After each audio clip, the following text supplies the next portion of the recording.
Good morning मेरे प्यारे दोस्तों। स्वागत करते हैं आप सभी का आपके अपने YouTube channel OD Study Point में। तो प्यारे दोस्तों, आज की क्लास में हम लोग स्टार्ट करेंगे चैप्टर नंबर 12 यानी कि वित्तीय माप को। और प्रत्येक क्वेश्चन को बिल्कुल कॉन्सेप्ट के साथ आपको बताऊंगा, जिससे आपको सारी चीजें अच्छी तरीके से समझ में आ सके। इस चैप्टर से आपके एग्जामिनेशन में एक से दो क्वेश्चन 100% पूछा जाएगा, वो भी बिल्कुल सिंपल पूछे जाते हैं।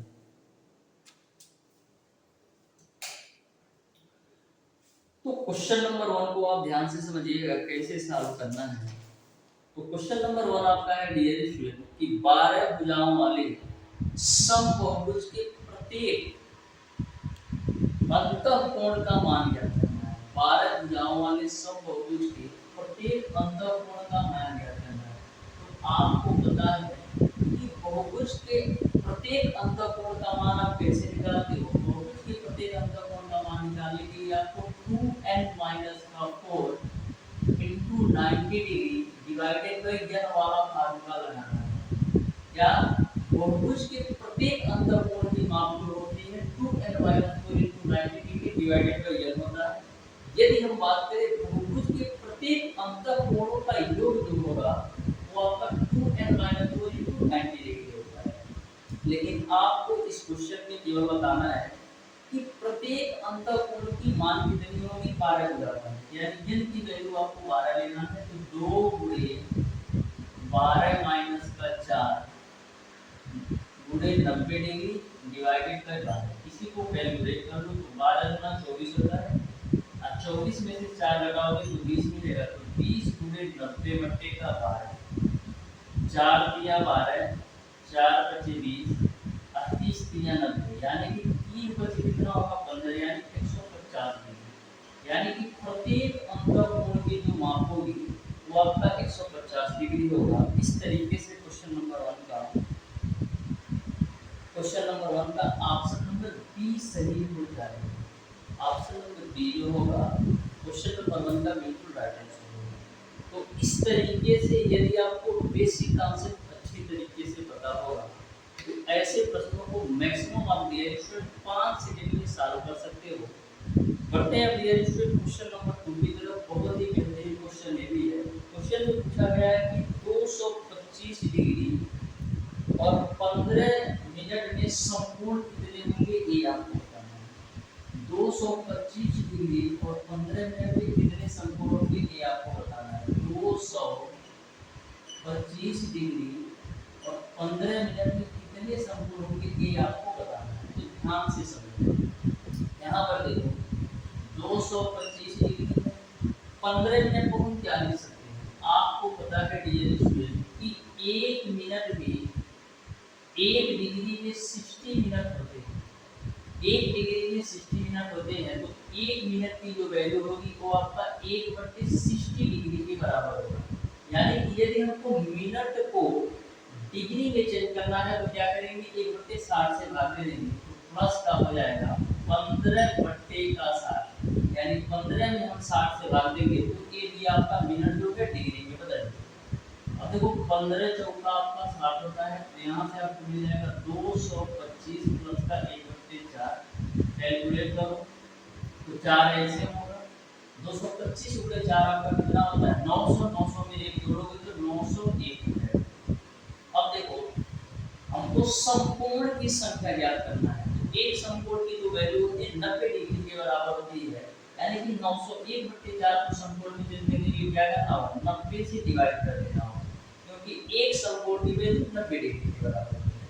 अब आपकी जो वैल्यू हो गई वो आपका 901/360 हो गई। इसी को कैलकुलेट कर लो। 360 से भाग देना है 901 में तो 36 गुना 72 होता है। यानी कि 360 गुणे 2 करोगे तो आपको 720 मिलेगा। अब 901 में से 720 घटाओगे तो 181 मिलेगा बट्टे का 360 मिल जाएगा। इस तरीके से 225 डिग्री 15 मिनट में जो संपूर्ण की संख्या होगी 2 सही 181 बट्टे 360 डिग्री के बराबर होगा। यानी कि क्वेश्चन नंबर 2 का ऑप्शन नंबर बी सही हो जाएगा। ऑप्शन नंबर बी जो होगा बिल्कुल राइट आंसर होगा। क्वेश्चन नंबर 3 को आप ध्यान से देखिएगा। बेहतरीन क्वेश्चन ये भी है, बिल्कुल बेहतरीन तरीके से सारी चीज़ों को बताने वाला हूँ। बस आप ध्यान से प्रत्येक कॉन्सेप्ट को देखते जाना। क्वेश्चन नंबर 3 आपका है कि 100 मीटर त्रिज्या वाले वृत्तीय पथ पर 25 पाई मीटर चलने पर केंद्र पर अंतरित कोण का मान बताना है। केंद्र पर अंतरित कोण का मान बताना है। तो इसका सिंपल सा फार्मूला है डियर, कोण बराबर आपका होता है चाप की लंबाई बटे त्रिज्या। क्या होता है? चाप की लंबाई बटे आपका क्या होता है? त्रिज्या। केंद्र पर अंतरित कोण का मान यदि अभी आपको कभी भी निकालने के बोलो तो कोण बराबर चाप की लंबाई बटे त्रिज्या होता है। चाप की लंबाई को L से डिवाइड करते हैं, त्रिज्या को R से, और यह जो वैल्यू आती है वो आपका रेडियन में आती है। यहाँ तक आपको समझ में आया होगा मैंने क्या बताया कि केंद्र पर अंतरित कोण का जो मान होता है वो आपका चाप की लंबाई बटे त्रिज्या के बराबर होता है, जो कि आपका रेडियन होता है। तो यहाँ पर जो चाप की लंबाई दे रखा है ये वो आपको दे रखा है 25 पाई, और त्रिज्या जो दे रखा है वो आपका 100। तो 25 चौक को आपका होता है 100, यानी कि पाई बाई 4 आपको मिल जाएगा। यानी कि केंद्र पर जो अंतरित कोण होगा वो आपका पाई बाई 4 होगा। इस तरीके से क्वेश्चन नंबर 3 का ऑप्शन नंबर बी सही हो जाएगा। बिल्कुल बेहतरीन क्वेश्चन ये भी था। बढ़ते हैं क्वेश्चन नंबर 4 की तरफ। क्वेश्चन नंबर 4 जो आपका है वो आपका कोऑर्डिनेट ज्योमेट्री से क्वेश्चन पूछा है, यानी कि जिसको चतुर्थांश के बारे में, कोऑर्डिनेट के बारे में अच्छी तरीके से पता होगा वो क्वेश्चन नंबर 4 को बिल्कुल बेहतरीन तरीके से सॉल्व कर पाएगा। जैसे पूछा है कि यदि कोई परिक्रमी रेखा 1050 डिग्री का कोण घूम चुकी है तो उसकी स्थिति क्या होगी? 1050 डिग्री का कोण घूम चुकी है तो उसकी स्थिति क्या होगी? तो देखो कैसे सॉल्व करते हैं। सबसे पहले हम चतुर्थांश बना लेते हैं इस तरीके से। ये आपका होता है फर्स्ट कोऑर्डिनेट, ये आपका होता है सेकंड कोऑर्डिनेट, और ये आपका होता है थर्ड कोऑर्डिनेट, और ये आपका होता है फोर्थ कोऑर्डिनेट। यानी कि पहला चतुर्थांश ये होता है, दूसरा आपका ए होता है, तीसरा आपका ए होता है, चौथा आपका ए होता है। पहले चतुर्थांश में दिए आपका 90 माइनस का थीटा और 360 प्लस का थीटा आता है। दूसरे चतुर्थांश में दिए आपका 90 प्लस का थीटा और 180 माइनस का थीटा आता है।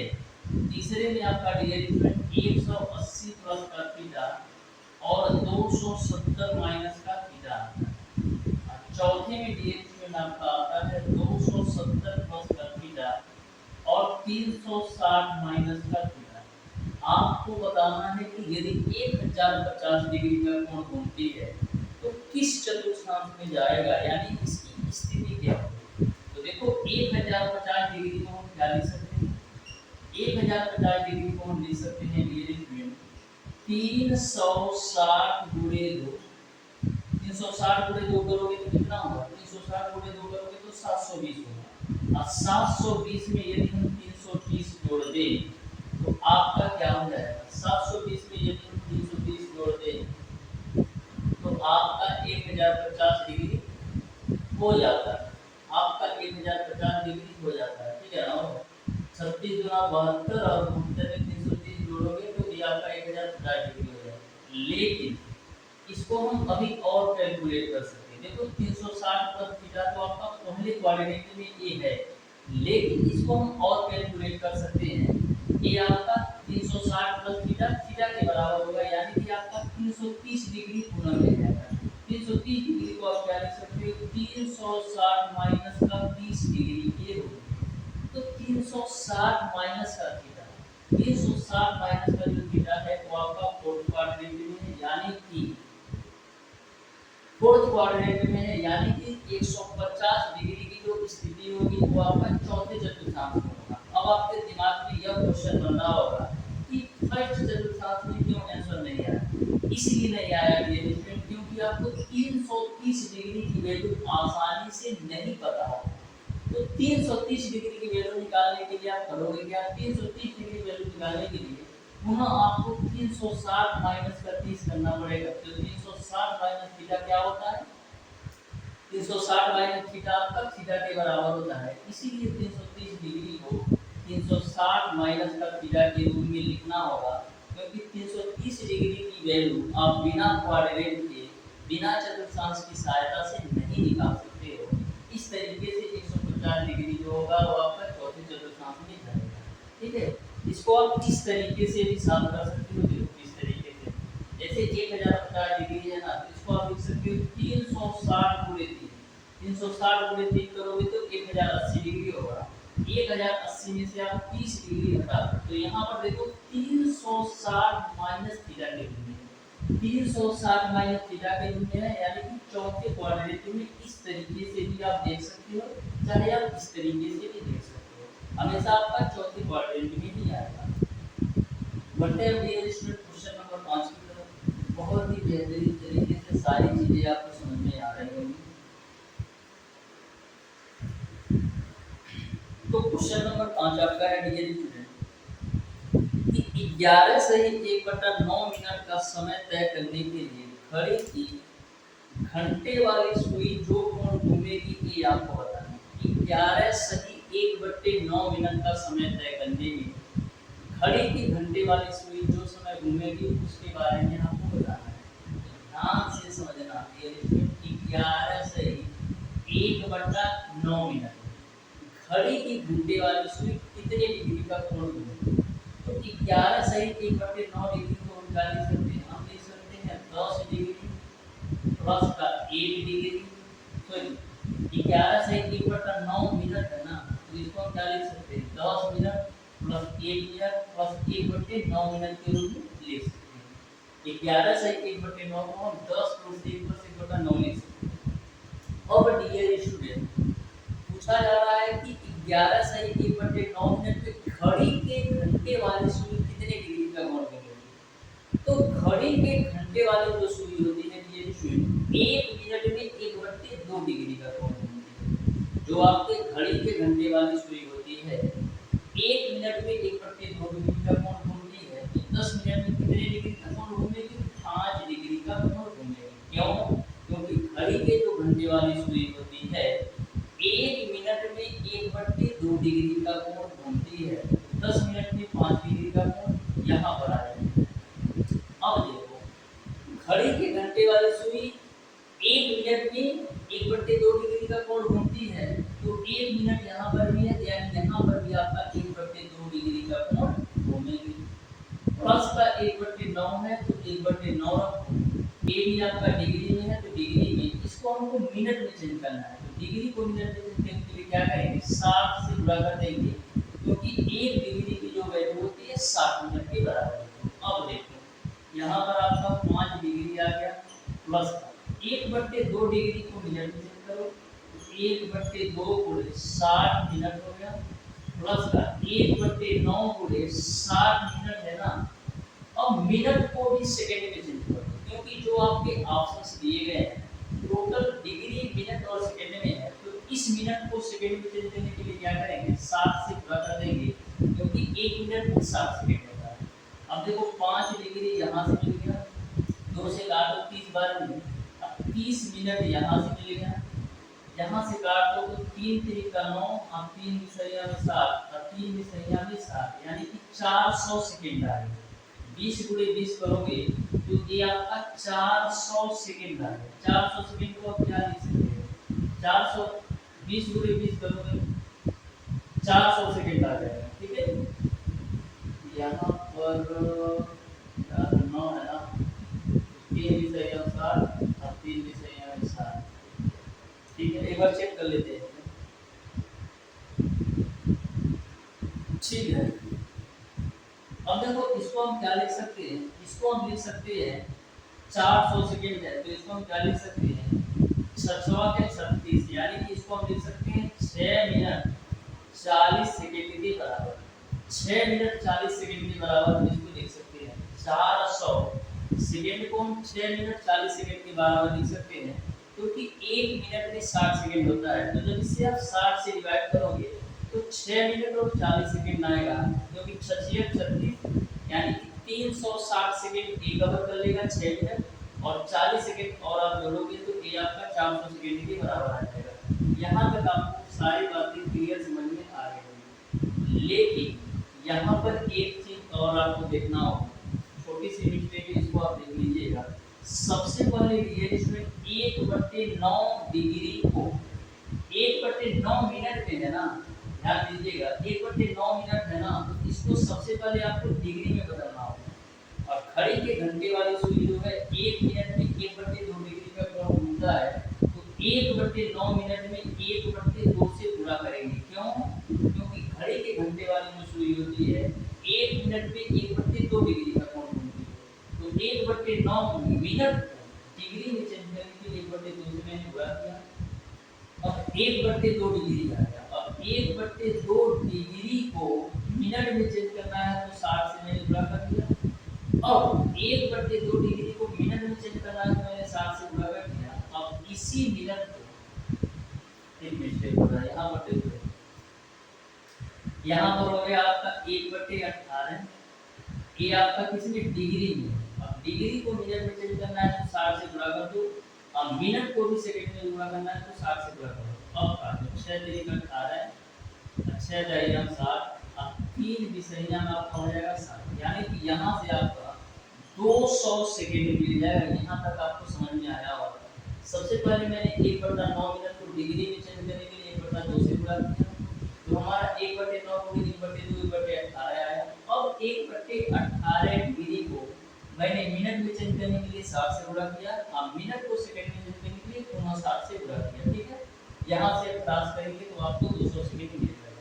अब देखो 200 सेकंड को हम क्या कर सकते हैं, देखो 5 डिग्री है, 200 सेकंड को आप क्या लिख सकते हो, 200 सेकंड को आप लिख सकते हो 3 मिनट 20 सेकंड के बराबर, क्योंकि जो 3 मिनट होगा 180 सेकंड के बराबर होगा, और 180 सेकंड में 20 जोड़ोगे तो आपका 200 सेकंड हो जाएगा। तो यह जो आपका 3 मिनट होगा वो 30 के साथ जुड़ जाएगा, यानी कि 30 3 33 मिनट हो जाएगा और 20 सेकंड हो जाएगा, यानी कि जो फाइनल आंसर होगा 5 डिग्री 33 मिनट 20 सेकंड के बराबर होगा। इस तरीके से क्वेश्चन नंबर 5 का डिग्री स्टूडेंट आपका ऑप्शन नंबर सी सही है। क्वेश्चन नंबर 5 का ऑप्शन नंबर सी सही हो जाएगा। इसीलिए मैंने आपको बोला था कि डिग्री को मिनट सेकंड में चेंज करना बिल्कुल आना चाहिए। अब बढ़ते हैं डियर स्टूडेंट क्वेश्चन नंबर 6 की तरफ।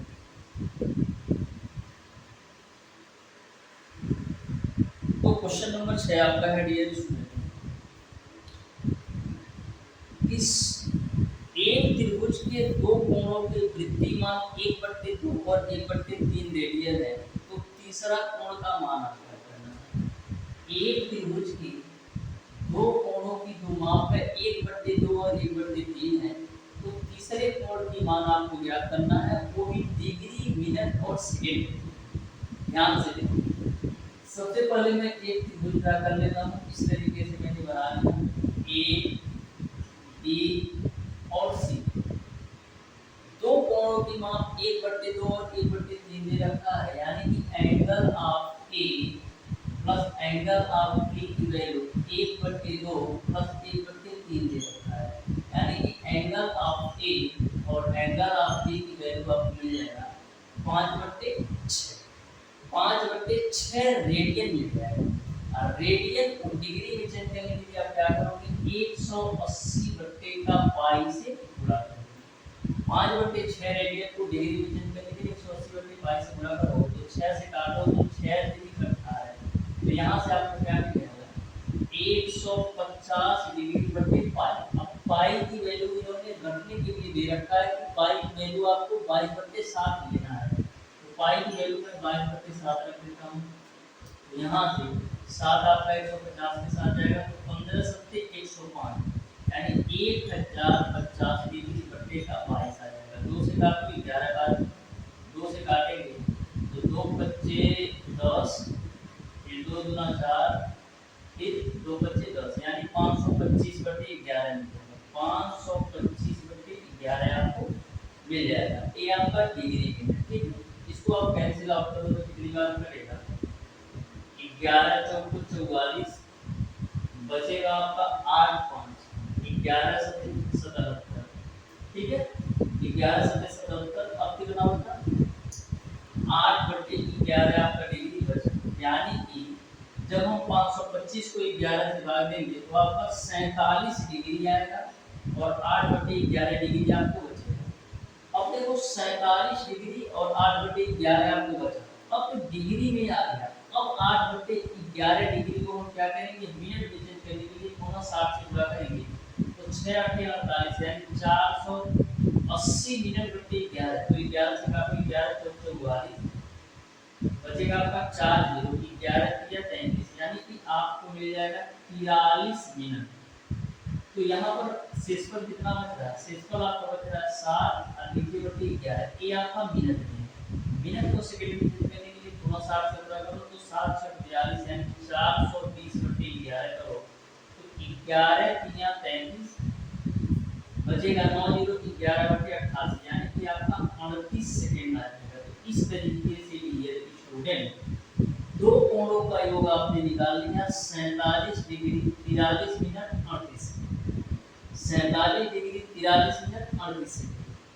अब आपको तीनों कोणों का योग पता है, वो आपका 180 डिग्री के बराबर होता है। तीनों कोणों का जो योग होता है वो आपका 180 डिग्री के बराबर होता है। यानी कि यदि हम 180 डिग्री में से दोनों कोणों को योग 47 डिग्री 43 मिनट और 38 सेकेंड हम घटा दें तो हमको पता चल जाएगा कि तीसरा कोण हमारा कितना है। और यदि हम तीनों कोणों को योग में से दो कोणों को योग 47 डिग्री 43 मिनट और 38 सेकेंड घटा देंगे तो तीसरा हमको पता चल जाएगा। इसको कैलकुलेट करो। 180 डिग्री को आप क्या लिख सकते हो, 180 डिग्री को डिग्री मिनट और सेकेंड को आप इस तरीके से लिख सकते हो 179 डिग्री 59 मिनट और 60 सेकेंड के रूप में लिख सकते हो। 180 डिग्री को 179 डिग्री 59 मिनट और 60 सेकेंड के रूप में लिख सकते हो। इसमें से आप बता दो 47 डिग्री 43 मिनट 38 सेकेंड इसमें से आप घटा दो। 47 डिग्री 43 मिनट 38 सेकेंड इसमें से घटा दो तो 179 में से 47 घटाओ तो कितना हो जाएगा, 9 में से 7 जाएगा 2 और 17 में से 4 जाएगा तो 13 यानी 132 डिग्री मिलेगा। 59 मिनट में से 43 मिनट घटाओ तो 9 में से 3 जाएगा 6 और 5 में से 4 जाएगा 1 यानी कि 16 मिनट आ गया। अब 60 सेकंड में से 38 सेकंड लगाओ तो 22 सेकंड आपको मिलेगा। इस तरीके से जो तीसरा कोण है 132 डिग्री 16 मिनट 22 सेकंड के बराबर है। यानी कि क्वेश्चन नंबर 6 का आपका ऑप्शन नंबर डी सही हो जाएगा। 132 डिग्री 16 मिनट 22 सेकंड के बराबर है। इसी तरीके से आपको कैलकुलेट करना है। इसीलिए मैंने बोला था कि आपको डिग्री को डिग्री मिनट और सेकंड में लिखना आना चाहिए। बढ़ते हैं डियर स्टूडेंट क्वेश्चन नंबर 7 की तरफ। बहुत ही बेहतरीन क्वेश्चन ये भी है, तो आप ध्यान से देखिएगा क्वेश्चन नंबर 7 कैसे सॉल्व करना है। तो क्वेश्चन नंबर 7 आपके सामने है।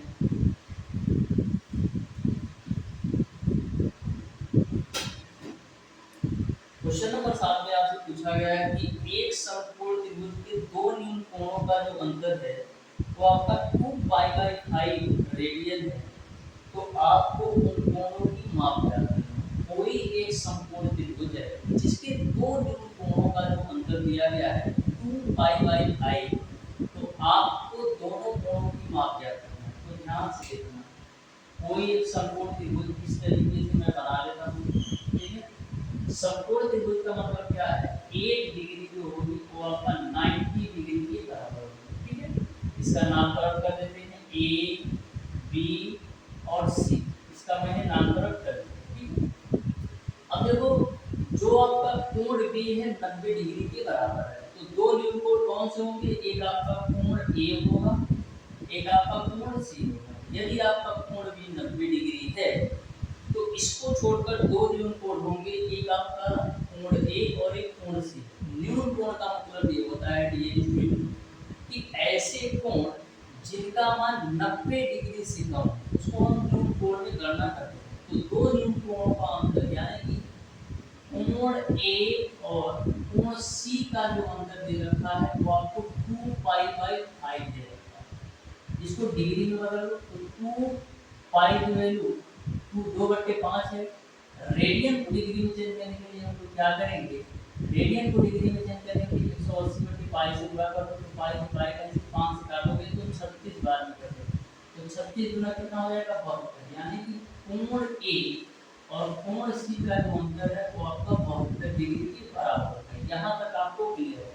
मैंने क्या किया, 2π/5 रेडियन को डिग्री में चेंज करने के लिए क्या किया, 180/π से गुणा किया, तो पाई से पाई खत्म और 5 से काट दिया 180 को, तो 36 बार में कटेगा, यानी कि कोण ए और कोण सी का जो अंतर है वो आपका 72 डिग्री के बराबर है। अब आपको पता है कि यदि आपका कोण भी 90 डिग्री के बराबर है तो कोण ए और कोण सी का जो योग होगा वो आपका 90 डिग्री के बराबर होगा, क्योंकि किसी भी त्रिभुज के तीनों अंतःकोणों का जो योग होता है वो आपका 180 डिग्री के बराबर होता है। किसी भी त्रिभुज के तीनों अंतःकोणों का जो योग होता है वो आपका 180 डिग्री के बराबर होता है। यदि आपका कोण भी 90 डिग्री होगा तो कोण ए और कोण सी का जो योग होगा वो भी आपका 90 डिग्री के बराबर होता है, यानी कि दोनों कोणों का जो योग होगा वो आपका 90 डिग्री के बराबर होगा। क्यों? क्योंकि किसी भी त्रिभुज के तीनों अंतःकोणों का योग 180 डिग्री होता है। यदि आपका कोण भी 90 डिग्री होगा तो कोण ए और कोण सी का योग भी 90 डिग्री के बराबर होगा। इसी को कैलकुलेट करो, तो यहाँ से 2 कोण ए की वैल्यू आपको कितना मिल जाएगा, 9 7 16 यानी 162 डिग्री, 2 से काटो तो 2 8 16 2 1 2, यानी कोण ए की जो वैल्यू होगी वो आपका 81 डिग्री आ जाएगी। अब कोण ए का मान यहाँ पर रख दो चाहे यहाँ पर रख दो, कहीं पर रखोगे तो कोण सी की जो वैल्यू होगी वो आपका 9 डिग्री, यानी कि कोण ए का मान 81 डिग्री और कोण सी का मान 9 डिग्री होगा, यानी कि दोनों कोण आपका क्रमशः 9 डिग्री और 81 डिग्री होंगे, यानी कि आपका ऑप्शन नंबर सी सही हो जाएगा। बढ़ते हैं अपने क्वेश्चन नंबर 8 की तरफ। बहुत ही सिंपल क्वेश्चन ये भी पूछा है, क्वेश्चन नंबर 8 की, तो आप ध्यान से देखिएगा क्वेश्चन नंबर 8 को कैसे सॉल्व करना है। क्वेश्चन नंबर 8 में आपको यदि एक बहुभुज के आंतरिक कोणों का जो योग है बाह्य कोणों के योग का 5 गुना है, तो आपको भुजाओं की संख्या बताना है। एक बहुभुज के आंतरिक कोणों का जो योग है वो आपका बाहरी कोणों के योग का 5 गुना है, तो भुजाओं की संख्या बताना है। तो किसी भी बहुभुज के आंतरिक कोणों का जो योग होता है वो आपका कितना होता है, 2n-4 इनटू का 90 डिग्री के बराबर होता है। किसी भी बहुभुज के आंतरिक कोणों का जो योग होता है वो आपका 2n-4 इनटू 90 डिग्री के बराबर होता है। आंतरिक कोणों का जो योग है बाह्य कोणों के योग का 5 गुना है, तो मैंने 5 गुना कर दिया है। किसी भी बहुभुज के आंतरिक कोणों का योग बाह्य कोणों के योग का 5 गुना है, तो मैंने 5 गुना कर दिया। इसको आप कैंसिल आउट कर लो तो 9 चौक 36, यानी कि आपको मिल जाएगा 2n-4 की वैल्यू 20 के बराबर, तो 2n की वैल्यू मिल जाएगा 24 के बराबर। यहाँ से काटोगे तो 12 बार में कटेगा, n की जो वैल्यू होगी वो आपको 12 मिल जाएगा, यानी बहुभुज में जो भुजाओं की संख्या होगी वो आपका 12 होगा। इस तरीके से क्वेश्चन नंबर 8 का ऑप्शन नंबर ए सही हो जाएगा। क्वेश्चन नंबर 9 को आप ध्यान से देखिएगा। यदि कोई परिक्रमी रेखा n बार घूमकर अपनी प्रारंभिक स्थिति में आ जाती है तो जो कोण वह घूमी है वो आपको बताना है।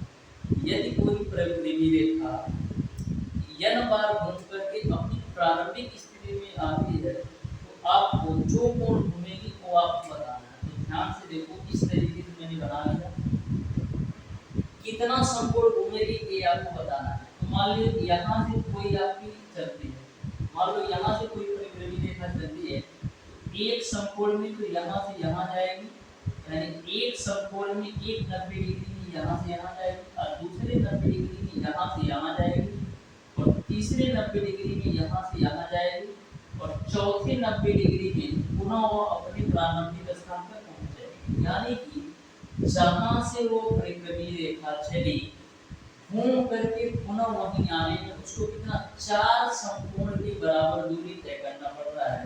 यानी कि पुनः प्रारंभिक स्थिति में आने के लिए 4n समकोण घूमना पड़ेगा। 4n समकोण घूमेगा तो पुनः प्रारंभिक स्थिति में आएगा। यानी क्वेश्चन नंबर 9 का आपका ऑप्शन नंबर 20 सही होगा। बढ़ते हैं क्वेश्चन नंबर 10 की तरफ। तो ध्यान से देखिएगा क्वेश्चन नंबर 10 को भी। बहुत ही सिंपल और आसान सा ये क्वेश्चन है। बोला है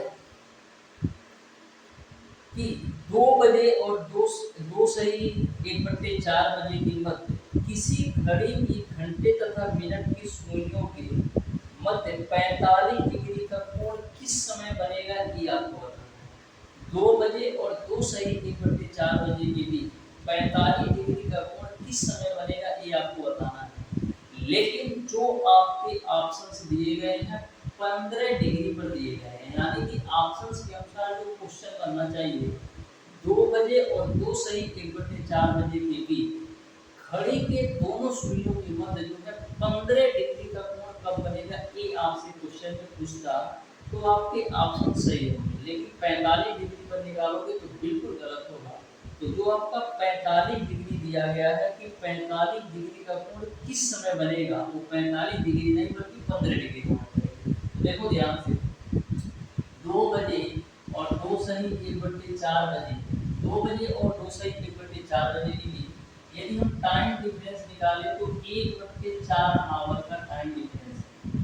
2 बजे और 2 सही 1/4 बजे के बीच यदि हम टाइम डिफरेंस निकालें तो 1/4 आवर है।